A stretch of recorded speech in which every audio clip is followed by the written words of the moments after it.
Sage Dillon, Tom, a warm welcome. Welcome to the show, man. Thank you. How you doing? I'm good. I'm excited. Yeah, me too, man. It's a first for us. Yep, it is. I'm going to start the conversation like I always do, and I ask my guest their best top 3 favorite films of all time. Oh, God. Grand Budapest Hotel. Director? Wes Anderson. Interstellar. Christopher Nolan. And... Oh, God, Tom, this is a tough... Especially for me, of all people. Well, it says a lot about people, I think, their top favorite 3 films. Do you think? Well, you're making me deep it even more now. I think... Skyfall is a film that actually had it's not in terms of a kind of artistic creative film, but it's a film that had a big effect on me. And it's the director of photography is someone I'm a big fan of. So I would say those are my top 3. Well, leading on to that, is that your favorite Bond film? Yes. Okay.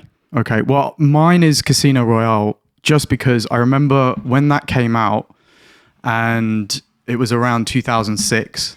Okay. And I remember how astonished I was by how good Daniel Craig was as a Bond. Was that his first? No, he did Quantum of Solace. Was that before or after that? That was after. So that was his first film. Yeah, and right. Quantum of Solace is as well a bit of a backstory to that, but he ended up directing half of that film because it was a total mess towards the end. The director actually left the production because he wasn't happy, or they had a fight.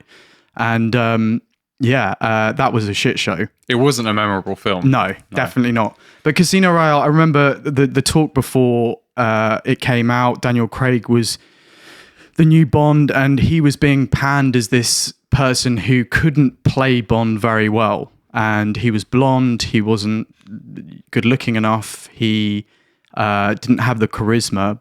But in my opinion, he ended up being probably the best Bond. I think so. I mean, I'm not of the generation of the previous Bonds. That Daniel Craig is Bond to me. Yeah. But I have seen some of the earlier ones, and I think he's the best. Yeah, I think so. I mean, I think Pierce Brosnan, he was right before Craig.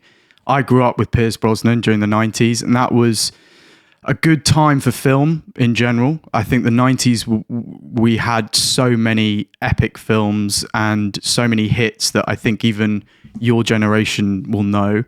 But I grew up obviously on Pierce Brosnan, and I thought he had the suave sophistication of Bond, but I don't think he had the grit. And I think that's where Daniel Craig came in and sort of like killed it. I agree. I think he played, and I don't think, like you say, I don't think it's necessarily the profile going in. You would think that he'd have that grit and that look, but I think he grew into that role massively. Yeah, I think it was to me he is Bond. That's Bond. Like there's no whatever guy they have next. I don't know if I might struggle with that. Well, I mean that leads me on to my next question, which is what do you think of the state of film at the moment? I mean, Hollywood in general, but also the films coming out. Do you feel that they have the creativity of films in the past? No, I don't. I mean, I think there are exceptions for sure, and I think there are directors who stand out, and that's why they stand out.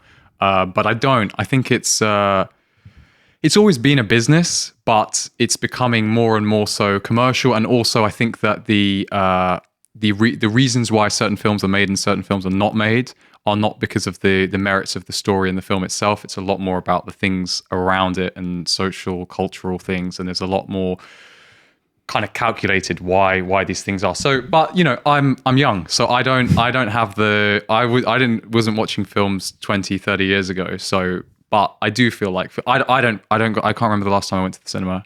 I can't remember the last time I watched a recent film. I mean, I don't watch a huge amount of films, which might be a surprise given what I do. Yeah, I mean, do you want to tell the audience what you do for a living? Yeah, so my background is as a director of photography, a cinematographer, but now I run a production company and content marketing agency. So we do video content, a lot of other kind of marketing sides of things as well for startups, but it's primarily video. So we make videos, we make brand films, we make all kinds of different things. So that is the industry I'm in, but I don't watch a lot of films, but it's more a time thing than something I don't enjoy doing. Yeah. Because I think for me, ever since I was a kid, film has been the escapism that has really touched in my imagination. I find that when I watch a really good film, I am completely immersed in it, but it has to be really, really gripping for me to invest my imagination into the world, into the actors, into the characters. And one of the things I think that's so important, and this is where TV is sort of overtaking film, is the writing. The writing on TV shows nowadays are comparable to film, if not better. And you'll notice more and more people are watching and binging TV shows over a long period of time, even though they'll sit down ready for a film that might be 2 to 3 hours and they'll think, well, this is too long. I can't invest that time. Yet if they go into a TV show, they'll watch 5, 6 episodes that are an hour long. And, I think that's the way the trend has been going for a while now, but I can't see that stopping. Yeah, I think it's a beautiful thing because I think that because TV and series have had the budgets behind them that they do now, it's enabled writers to move into that space. And it's actually an opportunity to have stories that have much longer arcs and much more kind of detailed, nuanced aspects to them that films don't have. And I think it's not what people would have expected. If you'd gone back 20, 30, 40 years ago, people would have been saying that TV is the end of creative, like filmmaking and all this, and it's become the exact opposite. Like TV and series have become the venue where a lot of that can happen and a lot of the best storytelling does happen. And I think it is a time thing, because when you have that extended time frame, you can really have a quite a nuanced story arc and have characters that are evolving over much more, within, not that you can't do that within films, certainly not. And films are still, I think, kind of a premier venue for stories like that. But there's something to that where you can do things slower, and there's something about that. There are arcs that you just cannot do in 2 hours or 3 hours that you can do when you've got 60 hours. Absolutely. And what about the death of cinema, though? Because I remember going to the cinema and it was such a treat and it was such an experience. The whole booking the ticket, the idea of going into a new location, having a film displayed on a huge television that you would never get at home. And, it used to be a date place. It used to be a social gathering. And now I think that we are more into our home cinema. And you can tell through the numbers on Netflix, on Prime, on Disney, all of these people subscribe to streaming services, whereas cinema, it's declining in the sense that there aren't as many big films, but the numbers are still huge. Well, you mean when films are successful in terms of the how much money they make? Yeah, I mean, if you look at all the sort of superhero movies like Avengers or, the Harry Potters, I know that they came out, in the last 10, sort of before 10 years ago. So this probably isn't relevant, but you still look at new films that are coming out, they're making huge amounts of money. So people are obviously still going to the cinema, but only for select films. Yeah, I think it has become it's exactly that. It is only the very, very cream of the crop does well in cinema. Now a lot of those films that used to go to the cinema now just go straight onto one of the streamers, and that's okay. I think the thing is, it's also, I suppose, a bit of a technology thing where people have the ability to have not a cinema experience, but an incredibly high quality viewing experience in the comfort of their own home. Now, you can argue that there's aspects to that going to the cinema forces you to kind of view that piece of content in a different way because you're going out to do it. You might be going with other people in the way that you're not, and it's become less like watching a piece of content has become less of an event. But you've got so much more content out there. There's YouTube, there's all this kind of stuff. So I think it's natural that unfortunately the value of content does drop, Sticking with film, do you believe in the analysis paralysis with now the amount of content that is out there? So for example, you bring up, that people at home have the choice of anything and everything, almost like a steroided version of cable back in the 90s, where if you want to watch it, you can. You have access to it and it's available on tap.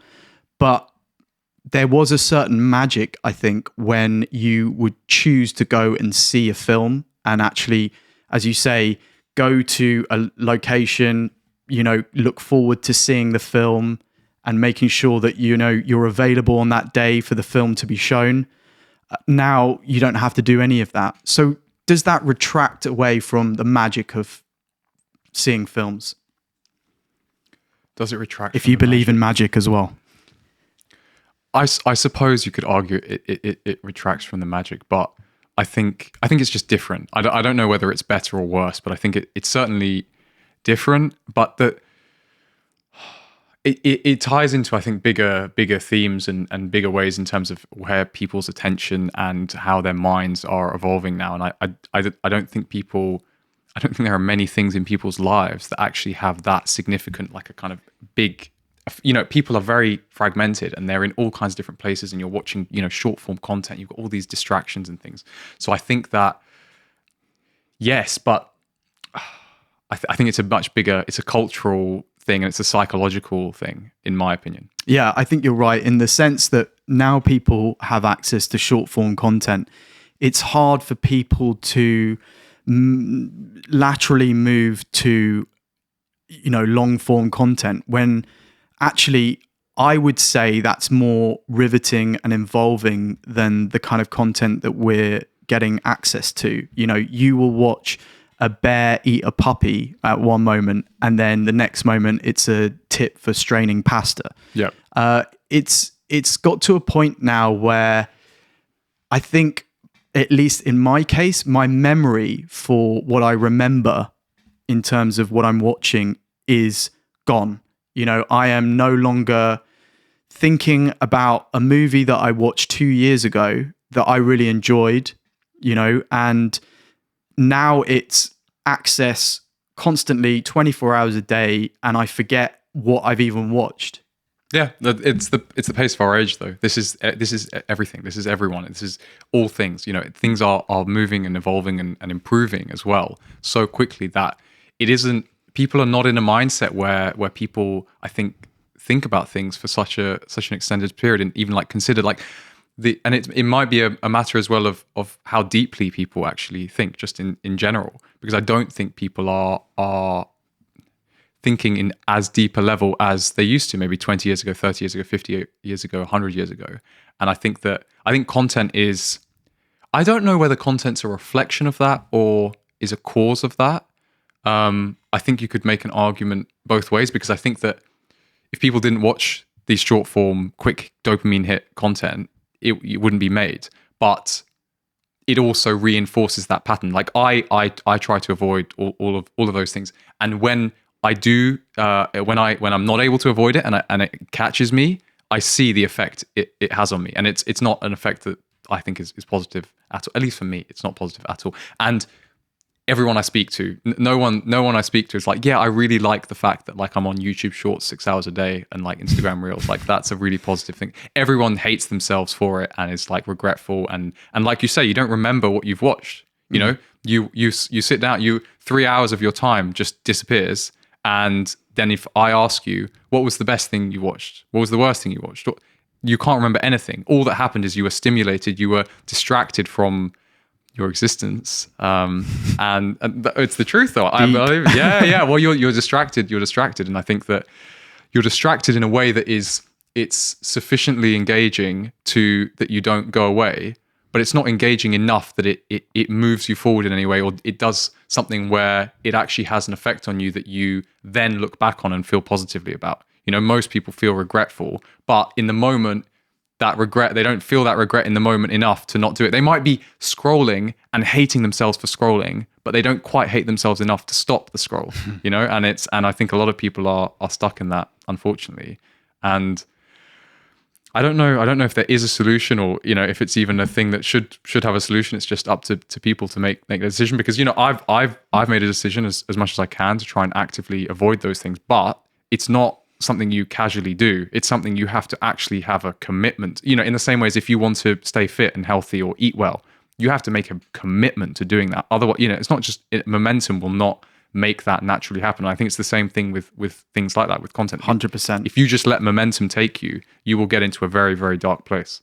Yeah, absolutely. I mean, a good friend of mine who is actually in the film industry said that YouTube Shorts, Instagram Reels, and anything else in that format is like comparing food, those videos into the food industry like junk food. So, when you go to McDonald's, you have a McDonald's because you're hungry immediately. You need something to pick you up, and McDonald's is everywhere. You can't escape it. In fact, there's a new McDonald's that opened down the street as well. So, oh, good. You literally can't escape it. But it's not good for you, and you always feel bad after. And it's never something that nourishes your soul. And I feel that stories, film, even to some degree, video games, when they're not designed about being addictive and competitive, when they actually have a real art form story to them. An example being like The Last of Us, which is for me a brilliant video game, but it's so story driven that you are completely involved in the story for however long the game is. I think that is more nourishing for people because as humans, we've always been into stories and we've always been attracted to the idea of someone sitting around a campfire, telling a story and everyone listening communally. And now it's isolation, short form video, dopamine hits, feel bad, repeat. Yeah, it is. It is. I think you're right. I know Elon Musk had a smart way, I think, of putting it, and he said, and at least my experience of X is not that, but he said that the what they should be optimizing for is unregretted user minutes, and I think that whether or not that's the case right now is one point, but that as a principle, I think is a good kind of compass to guide yourself by, because if you can make things because people can say that video games are bad or they're not good for you, but it's whether they're regretted time, I think, and that's anything in life. I think is do you look back on it in a day's time, a week's time, a year's time, a decade's time, and look back on that as I'm glad that I did that, or do you regret it? And I think that the proportion of content that is regretted user minutes is going up. That's really interesting. I want to dive into that unregretted user minutes. Yeah. I think that's interesting because these platforms are designed, and I'm talking social media, Facebook, Instagram, X, everything above, are designed purposely now for your engagement. There is nothing about them that is altruistic or, for good, because it's about the user's engagement. They are propagated on you moving towards watching more content. That's all they're interested in. And anyone that believes that, they have some ulterior motive that is going to help humanity is delusional, because that's not the case. Because otherwise they wouldn't have created this thing that attaches onto the human brain and the monkey brain that allows you to watch these short form content videos for hours on end, wasting your time. Yeah. I think in this case, though, I think that the problem will also be the solution, because I think that the issue with these things is these algorithms, and a lot of these are AI, not all of them, but a lot of these are AI algorithms. And I think that the solution, or the only solution that I can see, is that everyone is going to have their own individual AI, and that AI is going to become their algorithm, and they're going to be able to tell their AI what kind of things they want to optimize for. Like if you had a life coach or a good friend and you say, look, these are the things I want to achieve in my life. This is where I want to be going, broadly speaking. These are the, not that I don't want to be having fun, but overall, this is where I want to be heading. And I think that with AI being propagated more and more and more, I think that I hope, and I think that the optimistic future is a future where these algorithms, and it's a popular words, the algorithm. But I hope that we will begin to have control, or we'll be empowered to control our own algorithm, and then we can tell it we want to optimize for this, or we want to optimize for this, or this is a bit too much like educational, boring stuff. Like, give me a bit more like McDonald's, kind of thing. But you'll be able to choose that, and you won't just be, because right now you're right. What they're optimizing for is not unregretted user minutes. That's what they're optimizing for, and you'll be able to with an AI that understands holistically your life and where, for example, content fits within that, and all these different things fit within that, and you'll be able to have a relationship with that, and that will be a digital partner that will be supporting you through the world, and all this stuff about misinformation and blah blah blah blah blah, all this stuff. That will be, I believe, will be the solution, because everyone will have control over what their filter is for them, for their own, because everyone's aiming for a different thing. Some people are super like goal driven, and I only want to see content that's about like money and business, and some people will be like, I want to all be like altruistic, Zen, and that you can choose that, and that will be what you'll get. And I think for me, that's a more optimistic, hopeful future. That's really interesting. How do you think one would optimize for the content that they consume? If they're in control of deciding what content they watch, how would that work? Would it work like Musk is Starlink or whatever it's... No, that's not the... Neuralink. Neuralink, yeah. So would it be something that is attached to your brain that you then decide? It could be, and that sounds exciting. It could be, and I suppose in the long term, maybe that's a future. But I think it doesn't have to be as complicated as that. It can literally just be a thing that there's a partner with you, and that it remembers over time all your say like a more advanced version of ChatGPT. It's a partner that's with you all the time. It also has a memory, so it understands how you evolve over time. And you're not saying, oh, I want specifically this amount of this type of content, this amount of this content. You're giving it more high-level objectives, or even, it's not even objectives, it's just feedback. And it's like, recently I've been feeling a bit crap about this, or I've been feeling a bit crap about that. And the AI will then figure out how that can be translated into what are all these stimuli that I'm getting in my life, and how can I start to optimize that? And then you'll just say, you'll be on in a vortex down YouTube Shorts or whatever it is, and you'll be like, you know what? I didn't like that. I regretted that. I wish I hadn't done that. Can we not have that next time? And I believe that we will get to a place where that will actually be possible. Wow. Okay. Heavy stuff. How close are we to autonomous robots that have sentient AI?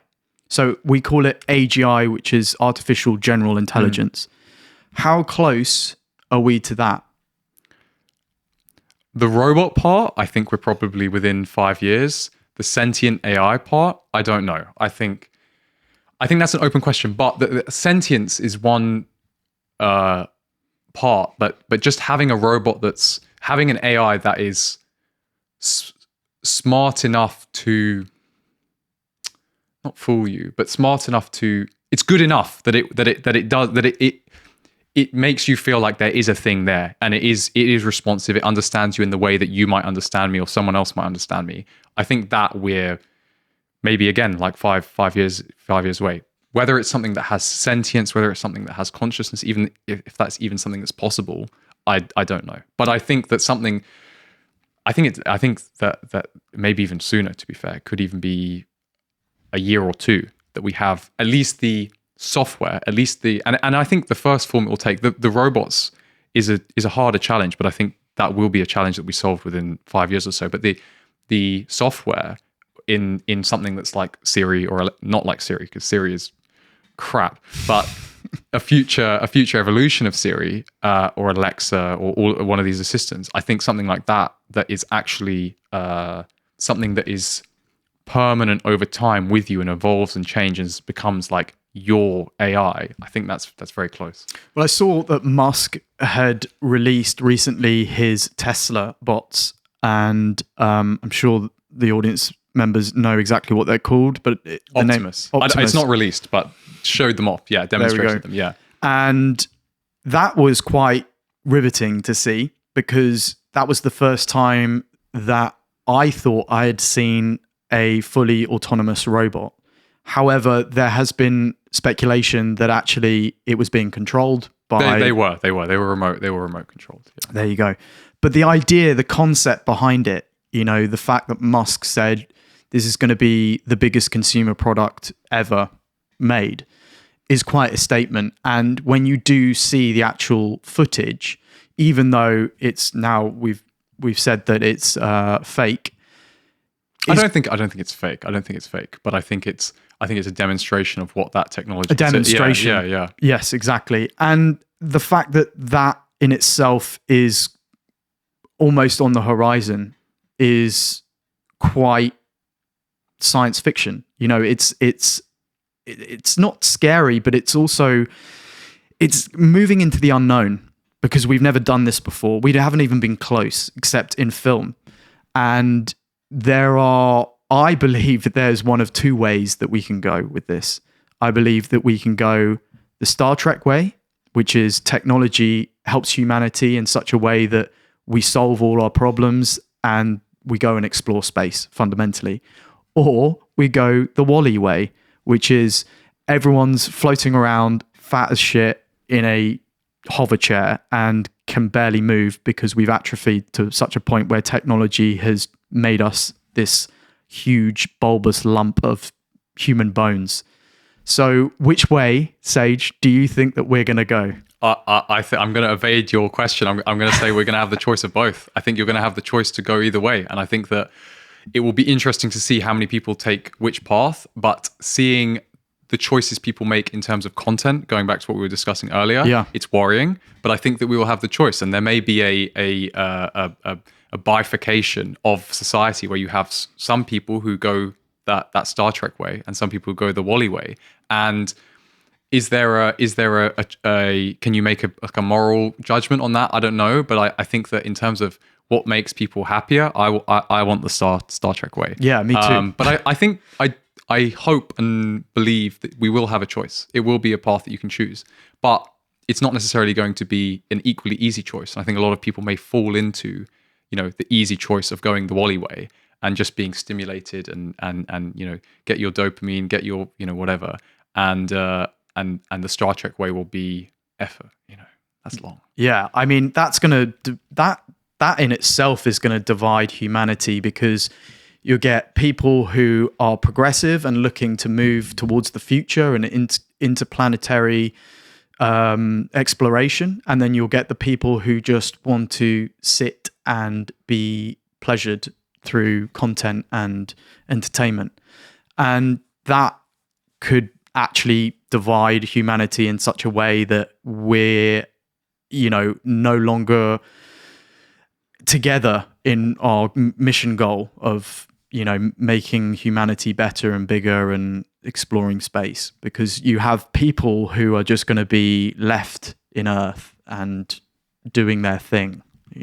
Certainly, but I mean, I think that's been the story of life so far. Is whether it's an active choice, but I think that species they evolve and they change and they go down different paths, and it may be that you get to the point where maybe not the first generation, but over a number of generations, where you actually become almost a different thing, and a different enough thing where you can say that even if it's technologically augmented, you're a different species. You're so fundamentally different on such a fundamental level that you would be categorized, or you could categorize yourself as a different species. And I think that's entirely possible. Now, whether the Wall-E camp are a camp that procreate and go off into the future, or they're a camp that just extinguish themselves, we're yet to see. I mean, my intuition is that the Star Trek team will probably be the ones that do more by nature of being explorers. They will expand into the universe, and the other ones will probably end up on a single planet in a single place until they all die out. So I think that, but it is certainly I don't know if it's scary is the word, but it's a very profound thing to think about. It's such it's unimaginable, but we're starting to actually imagine. It's something that 50 years ago it was literally the science fiction. It was in books, it was in movies, it was these are the things that we can dream about, that one day in the future that day has come. Yeah, or is coming within years, and I think it is a matter of it's within all our lifetimes that we will be in completely different world, universe. Well, that's heavy. It is, isn't it? So let's move on to something slightly lighter. We have an age gap. You're younger than I am, although people wouldn't know that. Obviously, No, they wouldn't. We You look the same so, age. yeah, I know. You're aging. Who do you and your friends and your generation see now as young men as role models in today's society? Now, that could be within politics, within film, within science, engineering. Who do you look up to as someone who inspires you? Well, I don't know if my role models are representative of all people of my age. I think for me, role models are people like Elon is a massive role model. I think he's a massive role model to a lot of people, and I think in part possibly this is a factor of why Trump was elected recently is because of Elon endorsing him, because I think that for a lot of young men especially, I think Elon is a role model. I think, to your question, I think more than having role models, I think there's a lot of anti-role models at the moment. And having these quote unquote anti-role models means that you have other people who are taking the place of role models because the alternatives are so poor or so uninspiring for I mean, I'm speaking from the perspective of a man, so I don't know as a young woman what those role models would be, but as a young man there's certainly a lot of things that you see and you experience that don't resonate with you, or people that are put up as role models that, at least for me, don't resonate, don't align, and therefore I think other people have filled that void in because they are being everything that's the opposite of what those anti role models are. So it's not even a lack of people in the public eye that are role models for young men. It's the fact that we have so many people who, as you've described, anti-role models that can be in, public view, who people don't respect and people don't get inspired by. And we have more of that than we have people who do inspire. Yeah, absolutely. I think there's a lot of people are put in the position and in the place and in the role that typical role models would fit, but in my case, a lot of young men are looking at that and saying, I don't think so. That doesn't work for me. That's not something I aspire to be. That's not something I'm interested in. Yeah. Not everyone. I mean, but I certainly feel that way. Yeah. I mean, for me, I got exposed around about 4 to 5 years ago by Jordan Peterson, and it was a time where I had access to that work that he did, but it came at the right time for me. I think for some people, they can listen to the words, they can listen to the content, they can take it in, they can read the books, but unless their ears are open or their minds are open to that information, it sort of goes in one ear and comes out the other. Because for me, I was at a point in my life where things had to change, and I was going through a really rough patch. And one of the things that helped me that he put forward, which was a very simple concept and idea, and a lot of young men have taken this upon themselves, is to tell the truth, or at least don't lie. And I remember during that time that when I did start telling the truth, almost compulsively, life changed exponentially for me in a positive way. And I know that he's helped many young men, and he certainly helped me. But do you think now that he is becoming a victim of his own success? Because I have seen that he's moved into politics, and he's obviously come from a clinical psychological background. And to segue into a new realm is quite a tricky thing to do. And if he obviously doesn't have the support around him and the right people and the right knowledge and the understanding, that can be something that could be detrimental to his overall image. Sure.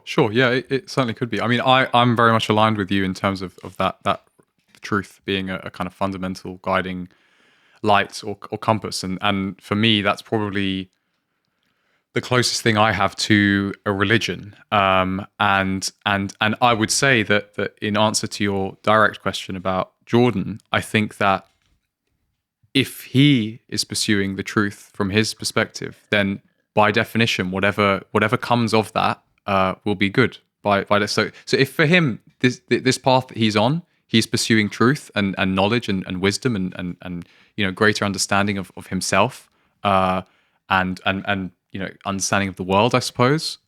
That's the part, wherever he is, that's the path that he's taking in that. And I think that he probably has faith that if he pursues that, it will take him to the right place, or it will be a good place wherever that goes. And I don't know if I'm in a position to make a judgment on that or a call on that. I mean, if him sticking to his values and principles has led him to the place he is and the path that he's on, then I think that I to speak about his image, I mean, I don't think he's probably too thoughtful about kind of molding or changing his image, and it's not something that I would kind of necessarily think about. And I think as well, if you think too much about those things, you'll lose the thing that actually made you special. Because I think that the thing that you were attracted to was, he wasn't trying to manufacture that. That was a result of his whatever 20, 30, 40, 50-year journey of pursuing the ideas that he was pursuing. That brought him to the place where he landed, and then that resonated with you.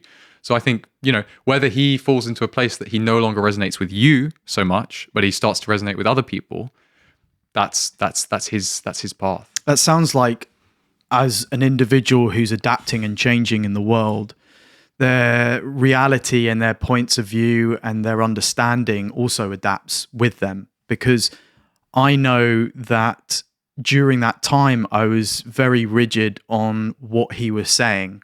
And a lot of it was fantastic advice. But as, you progress through your journey, your ideas and concepts and views change on the world too, as they should, because I think someone who adapts to new ideas is always going to usually come out better than someone who is very rigid, unless they are in a profession that requires that. But one of the things that I think, as you quite rightly pointed out, that remains true for me is the truth, and pursuing that idea and making sure that there is some adventure in that allows you to move towards what you want, or what you need really, rather than what you want. And for me, I need to come back to that idea, because sometimes I get distracted by life. And I think right now, what would you say to someone who is got the knowledge and understanding and self-awareness of how to be a good human being, taking responsibility for their life, but just gets distracted by everything in the world today? I would just, there's a simple saying that I like, because I think it's very easy, if you can get very complicated and very intellectual with these things and kind of overthink things. But I think that a lot of the times the simple things are the things that stick, and because they stick, they're the things that have the greatest effect. And the thing that I try to come back to is hard choices, easy life; easy choices, hard life. Yeah. And I think that it's very rare that you're in a position where at least you don't know the answer to that question. Is this the easy choice? Is this the hard choice? And it's not something that other people can necessarily tell you. That's something that's within your own conscience. You often, almost always, and this is why I think it's such a great kind of saying to stick by, is because almost in every single situation, you know what the easy choice is, you know what the hard choice is. And that's a really great compass to kind of guide you by to answer those types of things. So I wouldn't make it too complicated. I would just say, just try to start moving forward by making the hard choices. Yeah, and it's a constant journey. And this is another, I suppose, male role model that we can bring into the mix is David Goggins, who has the philosophy of every day is a struggle, but I voluntarily choose to do that struggle, and it helps my life. And that idea connected with me as well, because I think if you are getting distracted constantly, you're fighting against these distractions. It is a kind of battle. It is a fight, whether it be social media, pornography, alcohol, drugs, women, that can be a struggle every day. And, it hits those pleasure receptors in your brain. And if you want a true and good life for yourself, there has to be some sacrifices to those pleasure receptacles.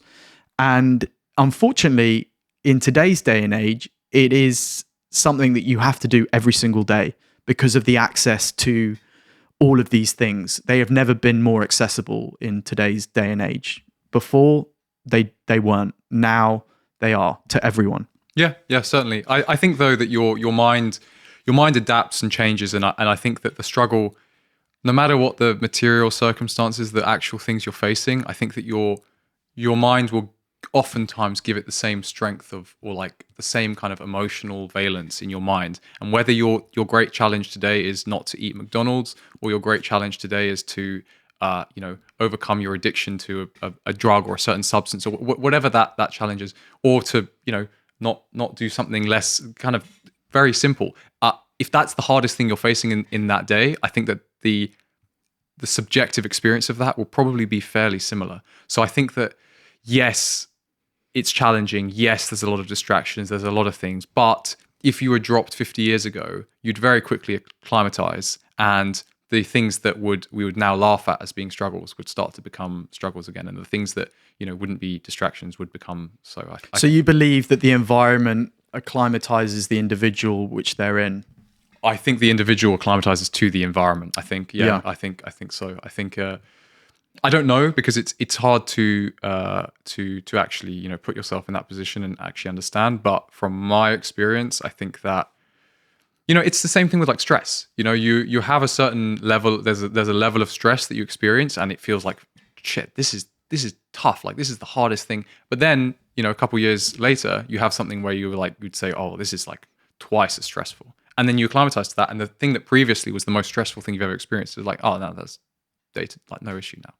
And you just adjust your mind. And I think your mind is much more, and this is also, I think, quite a hopeful kind of optimistic thing, because your mind is very powerful, and you can actually give it, some time as well, not from day to day, but over time, your mind can adjust to almost anything, and you can develop a mindset that will let you cope in almost any situation. It's like, I haven't read this book, but Viktor Frankl's Man's Search for Meaning, I've heard speaks a lot about this, because he was in a concentration camp, and he speaks about his experience of that. It's like, I think that whatever situation you're put in, you can get to that place in your mind. And that's a hopeful thing, I think, because it's, whatever you're going through, just keep going. And yeah. Now more than ever, it's more important to harden the mind. We are no longer in a physical battle with other countries necessarily, even though there are wars in distant countries going on at the moment. Here in green old pleasant England, we are not in a physical problematic part of the world. We are safe physically, but the battle now remains in the head. And I feel that more than ever, we go into battle with our mind. I agree. I think it's a very astute observation. I think that is actually something that has fundamentally changed in the world in the last, say, 50 years. I think that the primary battles now are of the mind, not of the body, and not of physical reality in that way. And I think that whether that's more challenging or less challenging, I think it is a fundamentally different thing about the nature of what it is to be human now, I think. And I think that that's something that will probably only increase with time as well. I think it's going to be more and more and more a internal battle, I think. Yeah, I mean, for some people listening, that might be quite fearful and scary. Sure. And give me 3 things that an individual can do to battle against the mind. So what can they do to help themselves feel like they are in control. 3 things. Your top 3 things. I would say the first thing would actually be to master your body, to master your physical body, and I think your health and your fitness. I think that's a foundation for your mind, and I think that a lot of, for me at least, and a lot of the value I see in exercise and in working out and in looking after myself in that way is the effect that it has on my mind. And I think that is probably the single, at least if you're in a place where you're unhappy with where your mind is, I think the first place to start is your body. And I think that will lay the foundation to start working on your mind. Another couple of things. I think that mindset and the way that you view the world has a very big effect on how you, well, naturally how you experience it. And I think that if you go through the world and you interpret it or internalize it as painful, a struggle, suffering, and you position yourself as a victim, you're going to have a really unpleasant subjective experience of life. And I think that disciplining yourself whenever you recognize in yourself that you're taking that kind of easy path of saying, I'm gonna lay my problems at the feet of external things that are outside of me rather than internal, because I think that if you take responsibility and accountability for almost everything, even if you could argue it's not your fault, it's in a way you could argue it's kind of similar to religion, where it's like, maybe it's not precisely materially correct. I want to be careful with my words, but not literally true. It's true in the sense that it delivers the outcomes that you're looking for. If you take responsibility for everything, if you lay it at the blame in yourself, I think that you will feel more empowered. You will feel more powerful, and that will lead you to feeling better in your own mind. You asked for 3. Your body, that kind of victim mindset, and what else will help you build a strong mind. I think probably having a guiding like a North Star that you're pushing towards. I think that will really help with that, because I think that you were saying about some of the ideas that Jordan Peterson talks about. I think that having something worthwhile, something that you actually genuinely value, that you are suffering for, it gives your life your life meaning and purpose. And it's, like I have things, or a kind of mission that I feel like I am pursuing, and all the things that I do are driving towards that. And that, by being able to have a mission that is that top of the mountain, and then being able to connect that all the layers down into your day-to-day actions, into the present moment, that gives the present moment meaning, because you get to steal some of that meaning from this big future goal and drop it down into the present moment. Like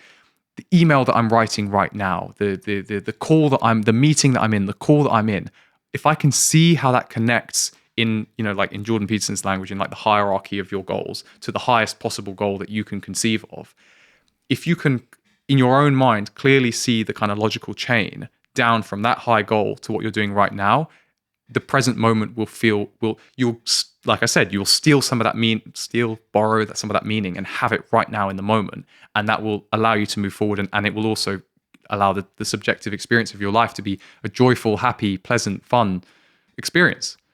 Good advice by Sage Dillon. So going back to film, because I find this really interesting, and it's not every day that I get to speak to someone who's fairly proficient in filmmaking.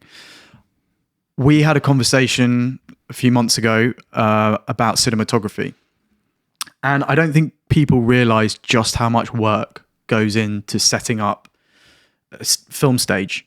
Could you sort of walk us through what a cinematographer does, or a DP, a director of photography, and what's involved in the process of that filmmaking? Sure. Yeah. So director of photography is in charge of the camera and lighting departments on a film set, and their responsibility in terms of on a narrative film, they're responsible for the look, and they will work with the director to in the early stages to actually conceptualize what that look will be and what the look is that will work within the film and how that look will evolve through the film. And then they coordinate with the other departments and then within their own departments to actually achieve that and to achieve that goal through all the different locations you're on, all the different scenes that you have, everything like that, all the different characters that you have. They will coordinate that. So they are at a high level, they become more of a tastemaker. And you mentioned before we started recording about Quentin Tarantino talking about the fact that as a film director, your job is to get out of people's way. And as a director of photography, it's not to get out of people's way, but a lot of the time, everyone on the set can achieve the objective that has been laid out to you. And if you've done the appropriate pre-production beforehand, it's very clear what we're trying to achieve. Things have been storyboarded, things are very clearly understood. So on set, a lot of the time, at a very high level, much higher level than I certainly am, you're sitting there and you're basically saying yes or no. We're there, we're not there. This is enough, this is not enough. And that's kind of where your role will sit on set. But a lot of that work is beforehand and kind of coordinating with the director on what that look is. And then you're managing all the logistics, coordinating with the other departments on how we're actually going to practically achieve that.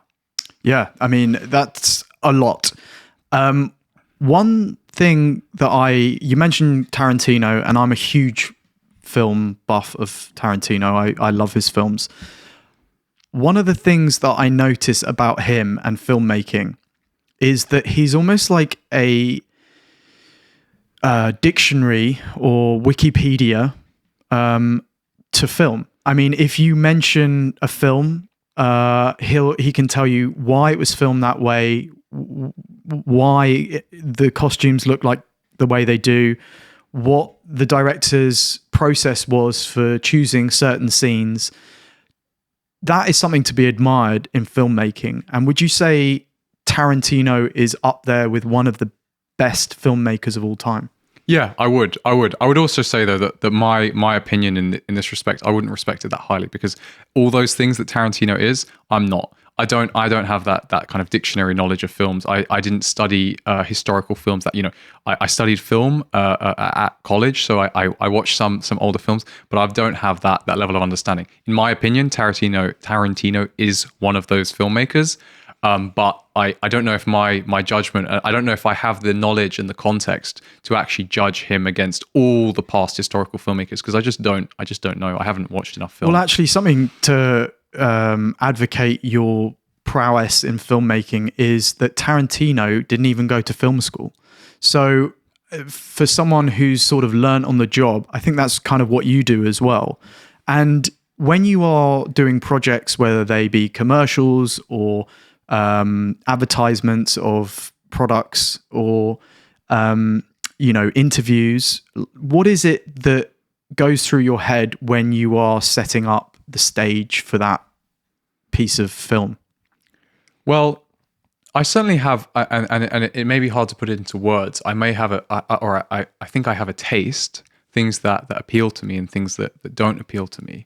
I think that when I'm setting something up, there are also and some cinematographers, some people in the film world would reject this, but there are frameworks that you use to achieve what is a visually pleasant look.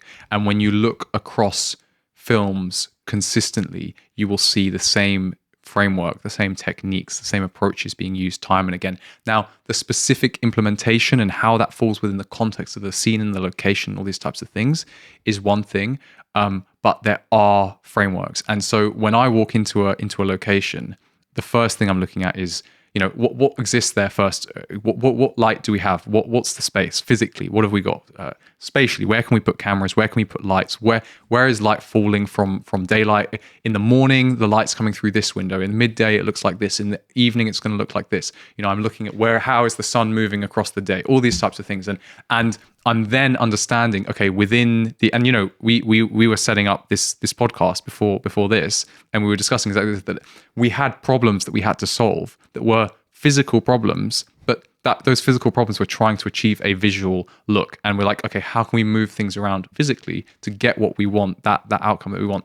So I have a taste, and also, when you're working on a project, you will often have a lot of kind of creative direction, and you will look at references beforehand, and maybe a way that I've developed. Maybe, I may not be the most well versed in film, but I have a massive library of references of images, and whenever I see an image that I like, an image in a film, a photograph, anything like that, an image in an ad, I screenshot it, I save it. And so before I get on a project, oftentimes I'm looking at tons and tons and tons of different images, and I'm filtering through with my taste of what I wanted for this project and this specific situation, and these kind of objectives that we're trying to achieve, whether that's a narrative film or a commercial. What I select the things that I think will fit and that kind of cohesively as a unit together. This is the look that we're going for, and when we're on this location, we're going for this kind of, we're going to have a far side key over there. We're going to bring in a little bit of haze, and we're going to have this amount of bounce. But going back to what I was saying about a framework, is there is also and this is I think probably why I find cinematography quite stimulating, because there's a creative, but there's also a technical aspect to it, and you can't achieve the creative without the technical. You really need to you need to have an understanding of light, of cameras, of physics to an extent, like physics in terms of the way light falls, the way light bounces around, the way light bounces off different objects of different colors, all these types of things, because then you will be able to achieve that creative outcome. So yeah, I think that. Would you like me to talk through some of the frameworks and some of the approaches? Absolutely, yeah.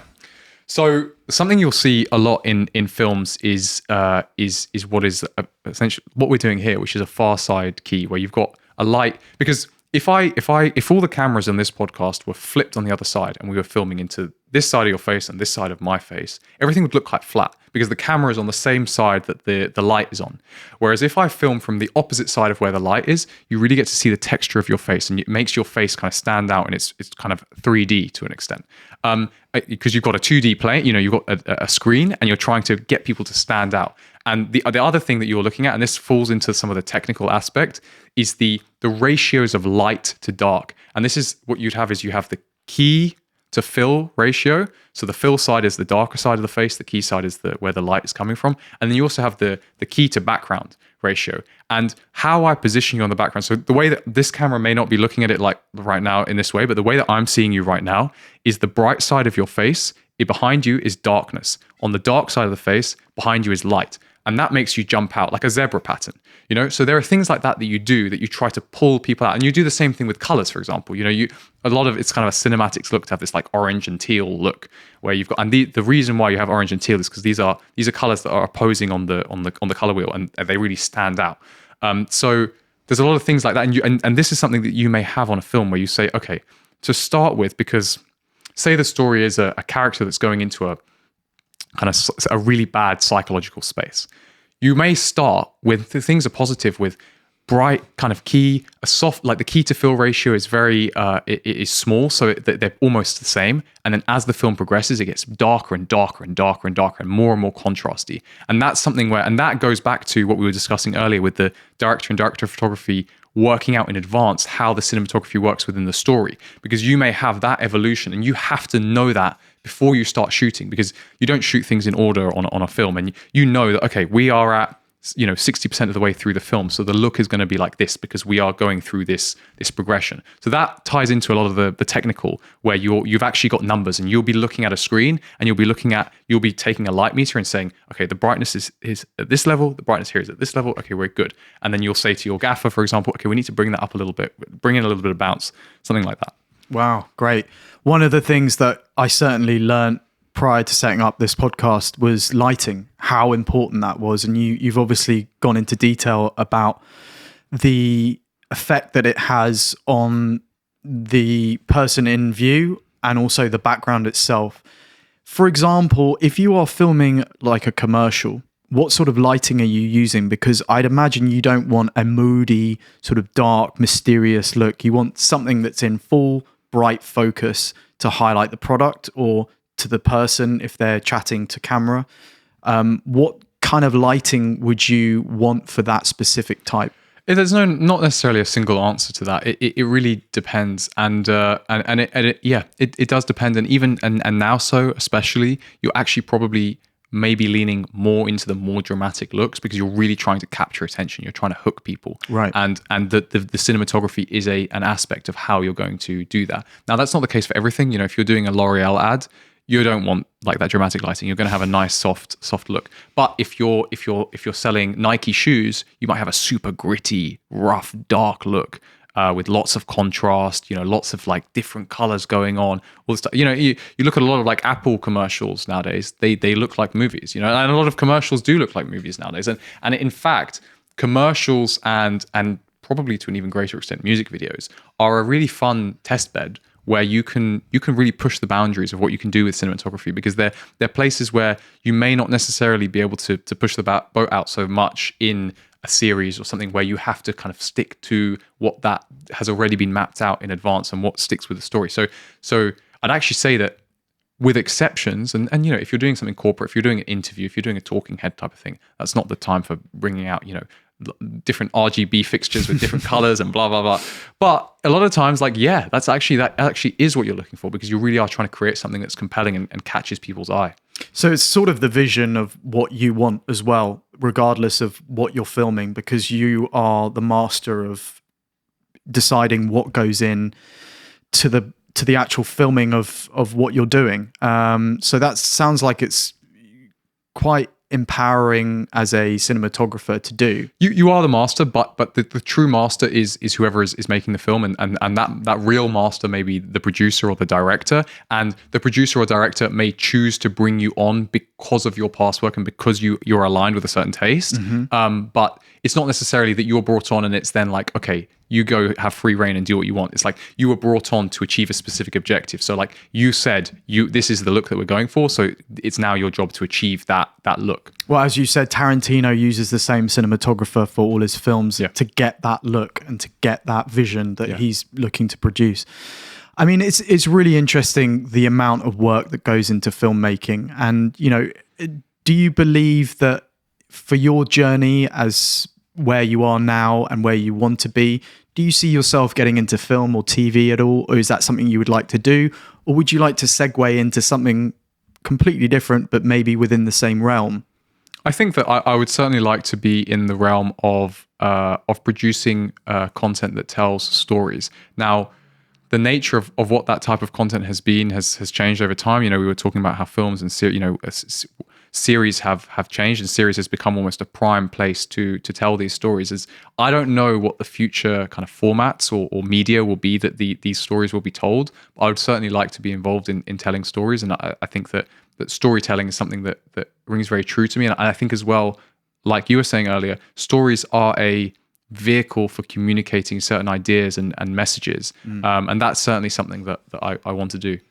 Is there a piece of content that remains in your psyche that you've seen, that you remember, that you, when you saw it, you thought, wow, that is brilliant, I really like that, I would like to do something similar to that?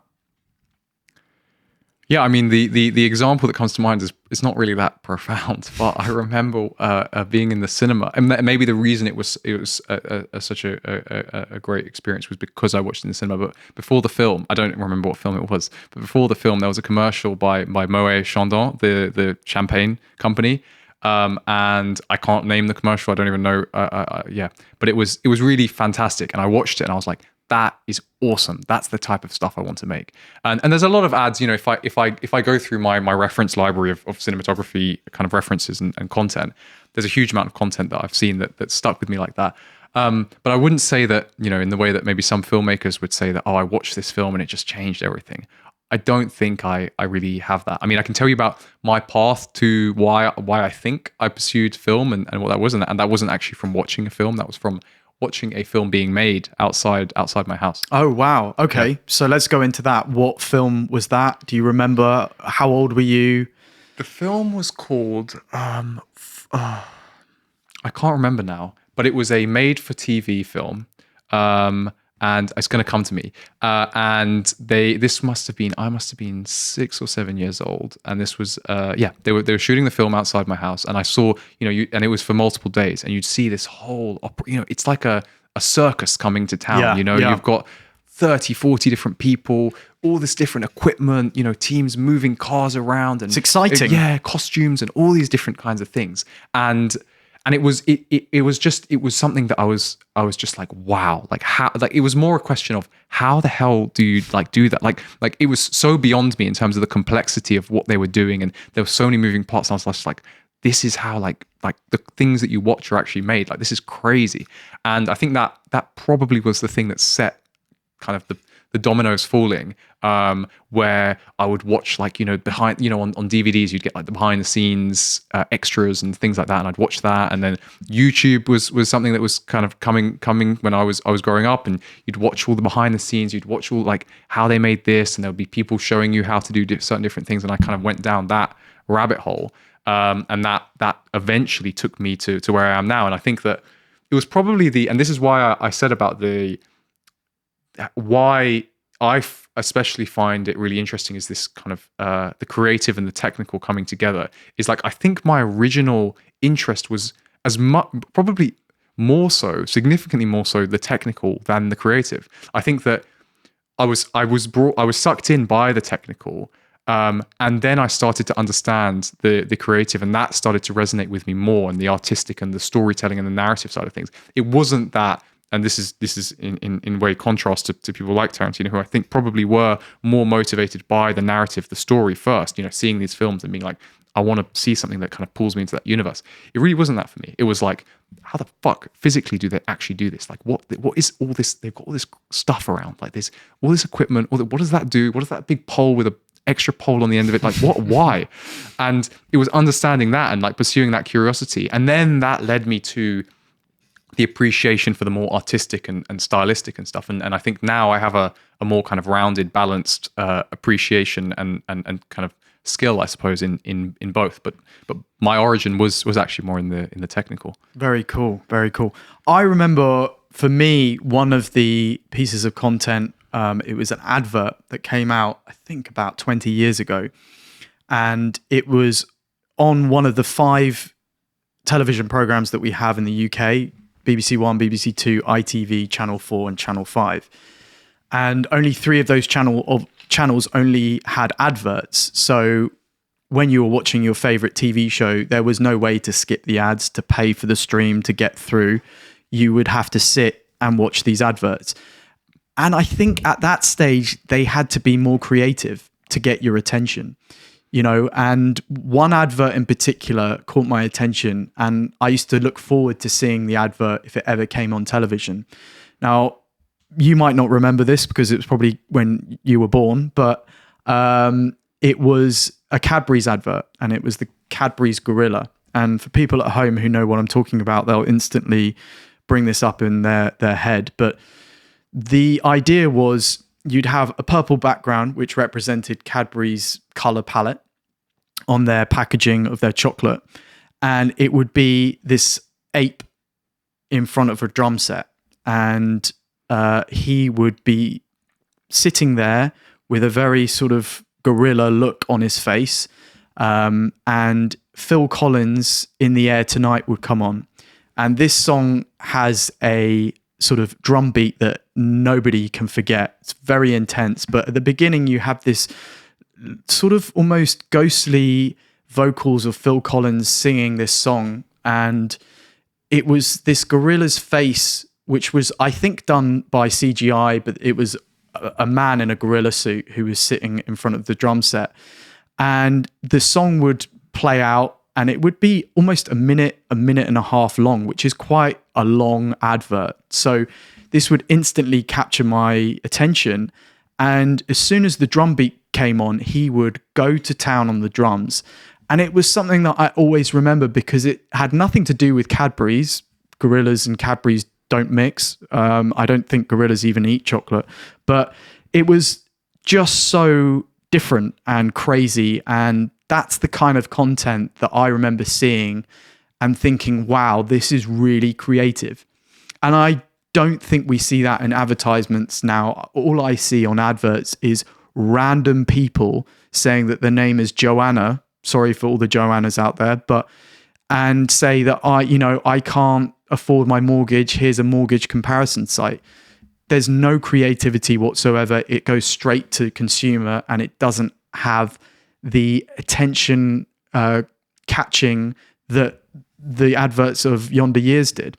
Yeah. I think it's also a reflection, I think, of culture as well, because I think that a lot of marketers, they are in tune with culture, and they're trying to fit within those constraints. And I think that in this very allegedly liberal time that we live in, a lot of the time there's a lot of conservative choices made in terms of not pushing the boat out and very much sitting within the constraints of what is currently kind of acceptable. And I think a lot of the things that stick with you, a lot of the things that resonate, are the things that you didn't know it was going to. You couldn't plan that it was going to resonate in advance. You had to take a bet. You had to take a gamble. And I think that it's probably is also a social media as well, means that if you make a mistake, if you take a gamble and it fails, the consequences of that are greater for brands especially. So they're incentivized to be more conservative and be more careful. And I think that leads to less creative, less kind of profound work. You could say that in filmmaking as well. Certainly. Again, it goes back to what we were discussing at the beginning. Yeah, I mean, the studios are taking less gambles with their films. They see it as a revenue generator rather than a creative outlook. And a lot of films that are coming out are franchises. You just have to look at all the superhero franchises that we have over and over and over again. And as you said, it's them not gambling. It's them pushing forward a what would be deemed as a creative film, but isn't, because it's been done to death. But they know that it's going to make money as their investment. Yeah, I agree. And, I would say, I'm hesitant to bring this up, but I would say this is something that can be seen in politics as well, because I think people are so disillusioned with the way that their public offices are run, that they are voting for the person that they deem the less risky. Although you could argue now in American politics that's completely untrue. We're recording this podcast just after Trump has been elected. You thought he was going to win. I did. I honestly thought that there was a chance, but I didn't think that he would get the majority, or at least the amount of votes that he did. Why do you think this happened? I don't know, but I think that certainly one factor is people are very tired and sick of the status quo and what is how things currently are. And I think that Trump is a push into the unknown, is something different. I think, or at least you may think you know what you were getting with the other candidate. And the thing is a lot of people are like, yeah, I know what I'm getting and I don't like that. And with this other guy, I may not precisely know what I'm going to get, but it will be something different. And I don't like what's happening right now. So something different, I'm willing to take that gamble. And it's when the alternatives are poor, you're willing to take more of a risk. It's the same thing when you're investing. If your interest rates from your savings are low, you're more likely to invest your money somewhere in a riskier place because it's the alternatives are poor. So I think that's a factor. I think that Trump, at least in the way that he is perceived and perhaps the reality of it as well, is he's authentic, and he may be inconsistent. He may exaggerate. He may tell lies. But I think that people say, I'd rather take the person who will do that and own it, and will actually it makes no kind of moral pretenses about that, and will say, look, this is my style, this is my and also this is how I have been for decades. I am consistently like this. And someone will say, okay, I can map that. Whereas someone else who changes, the moment they see the polls going this way or see the polls going that way, they change their opinion. I can't map that. I can't predict how that person's going to go into the future. That's just someone who will blow with the wind. I reject that. I think a lot of people that's the position they take. He's been described as an honest liar, you know, someone who will act maybe despicably, but will tell the truth in the way that he acts. One of the things that I remember from the 2016 election is right before Hillary and Trump had a debate. And one of the questions was posed to Trump was, why do you not pay your taxes correctly? And why do you avoid taxes through this tax loophole? And I remember he just said, yes, I do use this loophole. He forthrightly came out and said exactly what people were not expecting to hear, was he was maybe going to deny it. But he said, no, I do. And the reason I do use this loophole is because I know how to do that. And Hillary and all her friends do the same thing, but they will not admit it. And at that point, I think the American public saw him as an honest liar. You know, someone who, as I said, acts despicably, but will at least be upfront about the way that they're acting. Not, as you said, someone who will change at the dime of a hat. You know, they see things going and they'll say exactly what they think they should say to the public to swing their opinion or to make people think differently of them. Trump is Trump. And I think, as you said, people want to know what they're dealing with and what they're faced with. And Trump has never been anything else but Trump. Yeah, and I think as well, I don't remember the exact quote, but I think as well, he spoke at that time or a different time, he spoke about the fact that the reason he uses that those loopholes is because he paid someone like Hillary or Hillary herself to create those loopholes. Sure. And I think as well, another aspect is that I think it's whatever his problems, I don't think you can argue that he has been maligned by the media consistently for a very long period of time. And that means that you now can't really judge which things about him are actually, this is actually a downside of him or a negative of him, and which of these are just exaggerations or narratives that the media is portraying, because the media has become such an unreliable kind of source of information, in my opinion. The mainstream media, yeah, certainly. That I think that people say, well, I am confident that some percentage of the negative things about Trump are not true. Don't know exactly which ones that is and which ones aren't. I certainly know that this other person is being propped up or being supported by the media. I don't know which things about them I don't know, you know, in terms of the negatives of them. So I think that Trump, maybe rightly so, gets a little bit of a benefit of the doubt, because people say, well, he certainly has his issues. I certainly think that his opponent also has issues, but I also know that he has been consistently, like I say, maligned and shown to be kind of put in the worst possible light on a very consistent basis. So if I adjust for that, maybe he's actually better than the alternative once you actually adjust for how much he has been I think defamed is too much, but yeah. South Park did a great episode back in the day, which was the US elections are like choosing between a giant douche and a massive turd, and every election is the same. And I think quite rightly is that you're pointing out that actually you're just picking the lesser of two evils. It's not that people necessarily like Trump. I mean, there are some people that do and are fanatics, but I think it's got to a point where people are so weary of being bullshitted, and to a point where they would choose someone. It's almost like a giant fuck you to, you know, the state, and say, we've had enough.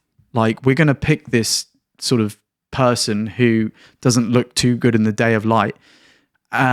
Not because he's the best person for our country, but because the alternative is so bad that we need to solve this, you know? Yeah, I agree. I think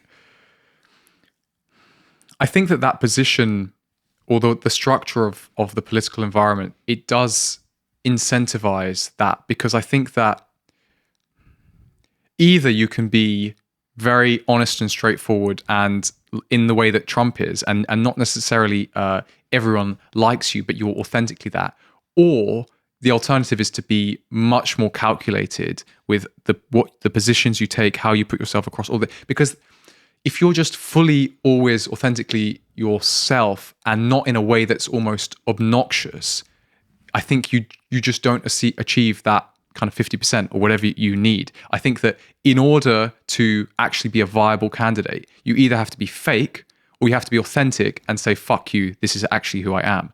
And people, and I think to be fair, I think it's probably you could say it's a problem with the political system, but it's also people's judgments, because people struggle to have nuanced takes, and people struggle to say, well, I don't agree with this person in all of these respects, but in these ways that I think are more important to me, I do agree with them, and like have that kind of nuanced view. I think it is also the choosers are also at fault as well. And to sort of round out this conversation in regards to politics, I didn't think we would go here, but here we are. UK politics, obviously, I'm not an expert. I don't know if you are. I'm not. But how do you think the mood in the country is towards politics here? How is the mood? At least from your generation, because I think for me, the mood has been weary for a long time. We've had 12 years of the Tories. Now we have Labour come in, who we've yet to see. I would give Keir Starmer a chance, but I would say that I'd love to hear from your point of view, being the age that you are and the generation that you are. Are you and your friends involved whatsoever in politics? Do you even go there? Are you disillusioned like other people, or where are you at? Weary is the word. I mean, I don't think I really have much kind of interest or especially in UK politics. I think it's you feel like you're probably getting much of the same with both candidates or both parties, and it's not something I take much interest to follow, and I think it's probably is reflective of a lot of people. Well, I think that's a good idea, and I also think this is probably a good place to finish the conversation. So, Sage, thank you so much for coming on the show. You're welcome. Thank you for having me. Thanks a lot, man. Awesome. Cheers.